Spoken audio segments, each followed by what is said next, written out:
多几多是何事？纷纷扰扰是是非。多几多是何事？纷纷扰扰是是非。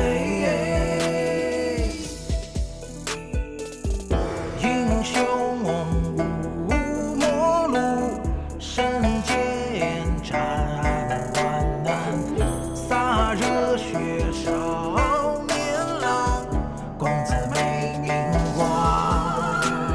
江山如烟，前路急，拒绝一马，云川涛山渡，归梅岸，羚羊山浑水寒，助我乘神飞天，龙吟响彻震云端。射箭天红塔，孤独飞雨多少，日落光华不曾见。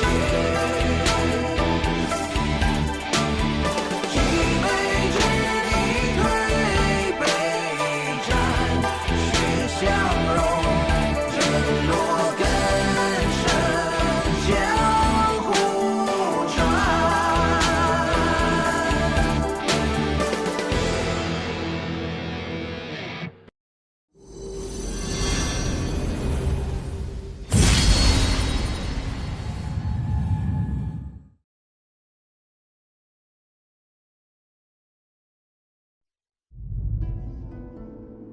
你现在走出剑域之外，也是时候了解一些事，比如天有九界，地有九渊。在剑域大陆修炼至剑域境，可成剑神飞升天界；而在天界，剑域境则为神域境，是成神的第一境，又被称为虚神，相当于地界武者口中的天神，寿元长达数载。都成神了，也不能永生啊！永生只是一个相对概念，想要绝对永生，谈何容易？虚神有1000年寿元，已是难得。那神域境之上是什么境界？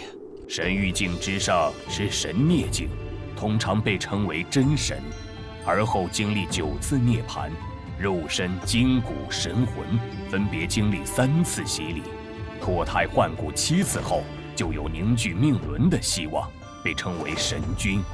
命轮，那是什么？有道是命轮不毁，神体不灭。命轮又被称为神轮，到达神轮境就是神王。也就是说，涅槃9次后，100%能凝聚出命轮，进而突破至神轮境。是的，越往后几率越大，伴随的风险也越大。那神轮境之上还有等级划分吗？涅槃的次数会影响到后续的修为吗？有，神轮境共有初期、中期、后期和圆满4个级别。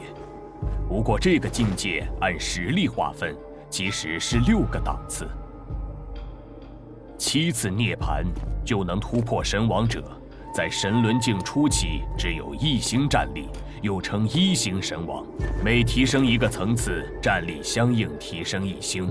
8次涅槃突破的初期就是2星神王，以此类推。9次涅槃突破者，初期就是3星神王，最高可修炼至6星神王。那天界的神王多吗？不多，数量极少。啊？为什么？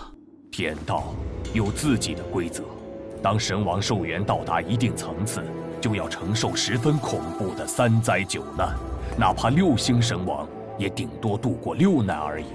当然，传说中也有度过7难8难的逆天存在，但是能度过9难的神王还从没听说过。听上去虽然很艰难，但既然踏上这条路，就没有回头的道理。总有一天，我也要成为神王。你志气倒不小，从剑域大陆飞升的那些剑神，可没几个成就神王。不管结果如何，至少要朝那个方向努力。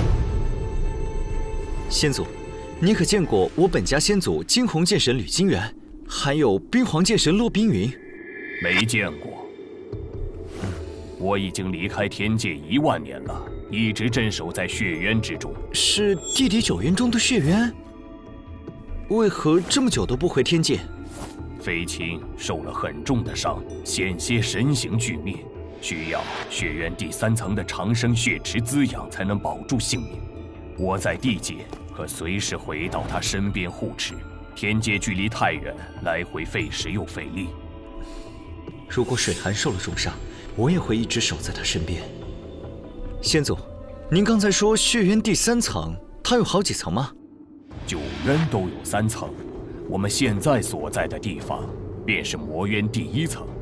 听说在远古时代，地界第1层的武者修炼至神域境，能随意往来天地2界，直到9渊被封印。除了剑域大陆的武者能飞升天界外，其他8渊之人只能走修罗道，去打天界的天荒界。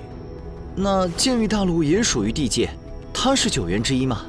剑域大陆在远古时代名叫玉渊，那里封印了天界一批剑道神王，同时也封印了整个地界，又被称为剑域大陆。数度岁月过去，剑道日益昌盛，封印之力削弱不少，这才诞生了剑神飞升天界。飞卿就是第一个飞升天界的剑神。到底是谁有这么大手笔，能封印整个地界？不清楚，这些都是秘闻。我也是成为神王后才知晓部分信息。也许你能揭晓这个秘密。我？剑域大陆有一个古老传说，谁若能聚齐世间10大神剑，就能解开起源之秘。我和飞卿所在的时代，只有暗灵和桃神现世。可听你刚才说，其他神剑也出现了，这就是最好的契机。我会努力聚集10大神剑，揭晓这个秘密。先祖，我之前听魔渊之人说，桃神剑可能是真神器，这里面有什么说法吗？神器分为4个档次：虚神器、真神器、王神器和至高神器。而10大神剑都是至高神器，曾在天界享有赫赫威名。他日等你到达天界，切记不可轻易暴露。既然桃神剑和暗灵剑都是至高神器，您留在身边岂不是更保险？傻小子，实话告诉你，桃神和暗灵当中都有一道封印，连我都解不开，所以拿着并无大用。论其威力，还不如我自己炼制的王神器，你就好好拿着吧。不过有一点我得提醒你，既然剑域大陆有这样的传说，也就证明有人想要让10大神剑聚集，你要小心。遥想当年，我就带着桃神闯修罗道，却在即将离开之时，收到天人传音，告诫我只有10大神剑聚集，才能带桃神离开剑域大陆。没想到剑域大陆上还隐藏着这样一位恐怖强者。当然，你难道忘了我刚才跟你说的，剑域大陆曾镇压着几位剑道神王？如果我猜的没错，10大神剑应该就是他们的佩剑。对了，先祖，你最初想带桃神去修罗道，是为了学天界吗？